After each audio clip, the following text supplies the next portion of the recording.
Okay, well then next up is probably the worst writer in our group, Tom Hernandez.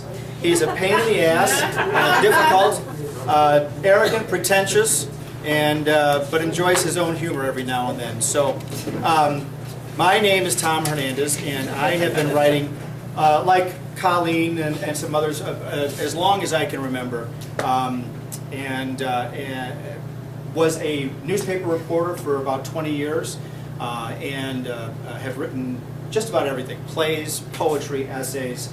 The only thing I haven't really done is fiction, and I'm working very slowly and painfully, like pulling teeth, and putting them back in and then pulling them back out again on a fiction piece. But tonight I'm going to share with you an essay that I wrote this summer.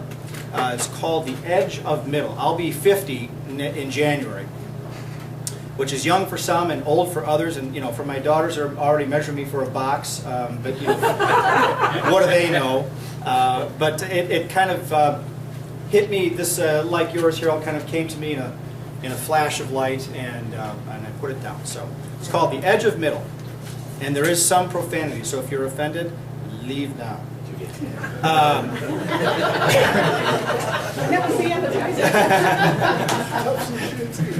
It was a hellacious day. On vacation, sans children, for the first time in 22 years. My wife and I spent the better part of a mid-June afternoon lost in the Amish farmlands of Pennsylvania. It was the first leg of a 2-week trip to celebrate our 25th wedding anniversary.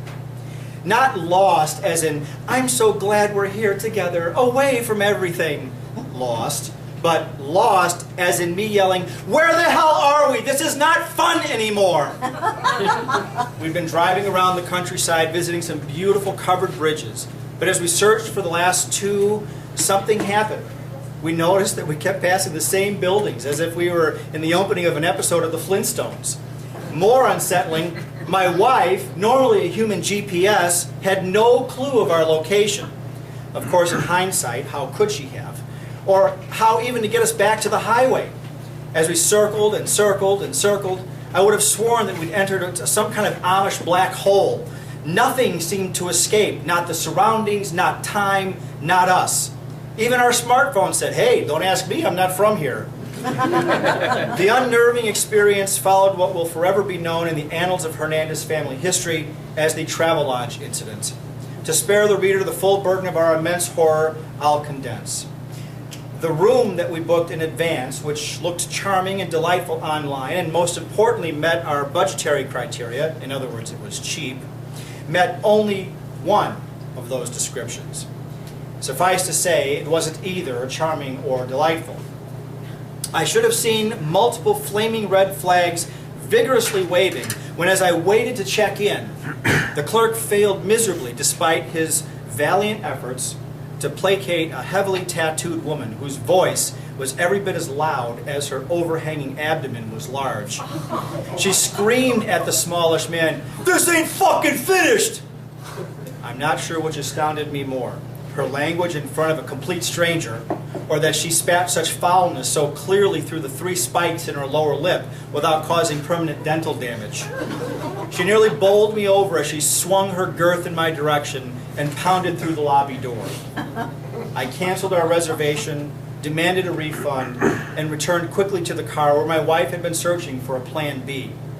Luckily, through the miracle of the internet, we found a perfectly beautiful, old-fashioned motel situated between 3 large farms in the middle of nowhere. It met our needs and our original expectations. Well, not so cheap as the Travelodge, but absolutely charming and delightful. We enjoyed an actual Amish meal, cooked and served by an actual Amish family, as horses clip-clopped along ahead of buggies in and out of the parking lot, delivering other Amish clans to dinner. Finally, let the vacation truly begin. Then, settled, fed, relaxed, we watched distant marshmallow clouds morph into a frightening black-gray-green soup in mere minutes. A blistering storm tore across the open farm field that was less than 100 yards from our motel room door. Screaming winds blew sheets of rain sideways across the motel property, breaking tree limbs, spewing outdoor furniture and tables, and slamming a large plastic garbage can lid into the passenger side of our car. The storm left as quickly as it had come. I couldn't believe it. I needed to just get out, get some air, move around, unknot some of the day's tension which had pretzeled my guts. "I'm going to go for a run," I announced, not waiting for an answer. With a quick nod to my wife and our dog, both dozing on the bed, I grabbed the room key and bolted, heading down the road that had delivered us from the nightmarish travelage to what we thought would be a night of salvation.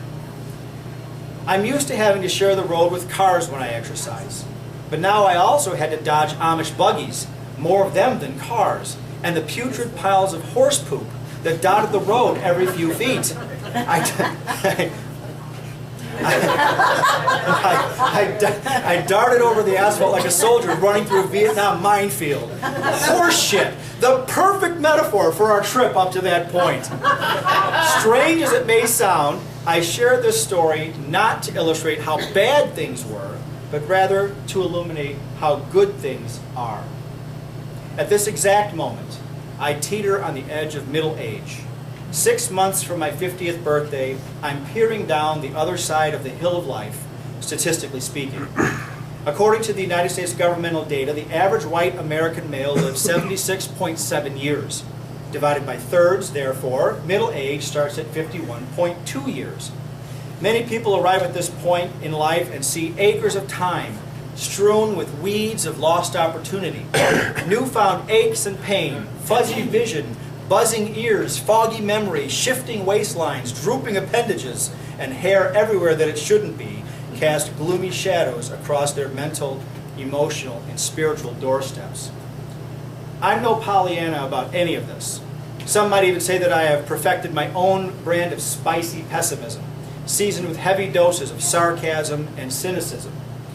Truth is, the world can be a mean and sad place. The storm clouds often look thicker and darker from the top of life's hill where I now stand. Yet I've recently come to clearly understand and accept that life, at least this life, if there are others out there, as our Buddhist friends would suggest, is only what you make it. In a way childlike but not childish, easing but not necessarily easy, purposely, strategically seeking and seeing the good makes life better. It seems to me that we have only two choices. Lie down at the top of the hill, waiting for your ribs to collapse under the crushing weight of life's countless complexities, or charge down the other side, full speed and headlong toward the inevitable, which is beyond our understanding, much less our puny mechanisms of control. Gulping the exhilarating air of joy, friendship, wonder, enlightenment, living lives of simplicity, modesty, truth, and peace. I have chosen. Was the first leg of our vacation more challenging than we anticipated? Absolutely. But what a great adventure, shared with my best friend, life mate, and lover, overflowing with stories we'll tell for the rest of our lives, or at least as long as we can remember them. Did we get lost hundreds of miles away from home? Yes, but we eventually found our way back, holding hands, laughing, sharing time and space and love together. And we saw parts of Pennsylvania that we will never likely see again. That is, if we could find them again. Did we inadvertently stumble into a scenario that could have been the setting for a new season of American Horror Story? We did. But it led us to lodging so idyllic that they could have come straight from a Norman Rockwell painting. Did the heavens drench us with their wet fury? Sure, but where I come from, water that I don't have to pay for is never a bad thing, even if there's too much of it. Cynics could say that ignoring the many frustrations and challenges of those first few vacation days is immature at best and misleading, even dangerous at worst. Maybe. But from where I stand now, at the edge of the middle, I'd rather focus on the long, winding road ahead than the stinking, steaming poop along the way. Thank you.